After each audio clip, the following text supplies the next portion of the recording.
آپ کو معلوم ہے کہ بھیڑیا واحد جانور ہے جو اپنے والدین کا انتہائی وفادار ہے۔ یہ بڑھاپے میں اپنے والدین کی خدمت کرتا ہے۔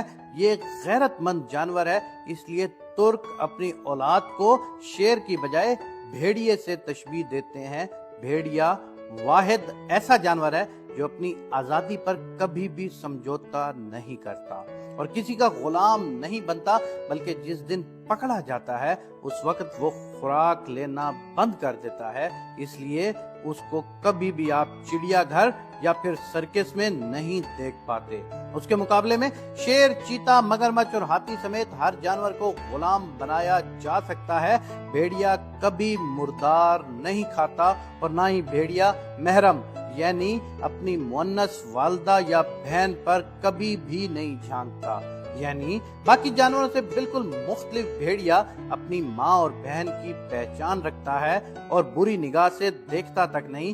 بھیڑیا اپنی شریک حیات کا اتنا وفادار ہوتا ہے کہ اس کے علاوہ کسی اور مؤنث سے تعلق قائم نہیں کرتا۔ اسی طرح مؤنث یعنی اس کی شریک حیات بھیڑیا کے ساتھ اسی طرح وفاداری نبھاتی ہے۔ بھیڑیا اپنی اولاد کو پہچانتا ہے کیونکہ ان کے ماں و باپ ایک ہی ہوتے ہیں۔ جوڑے میں سے اگر کوئی ایک مر جائے تو دوسرا مرنے والی جگہ پر کم از کم 3 ماہ کھڑا بطور ماتم افسوس کرتا ہے۔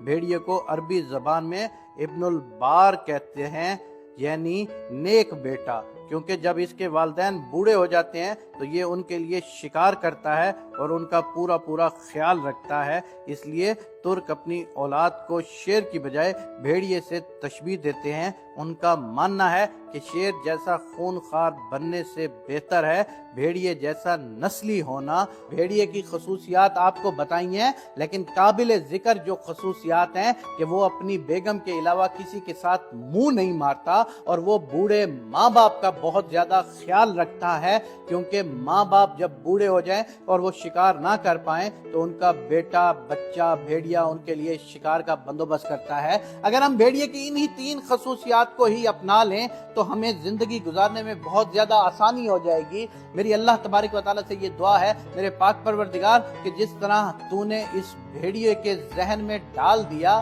کہ زندگی کس طرح گزارنی ہے، میرے پروردگار آج کے انسانوں کے اندر بھی کچھ ایسی چیزیں ڈال دے، کیونکہ انسان اب بھیڑیوں سے بھی نبت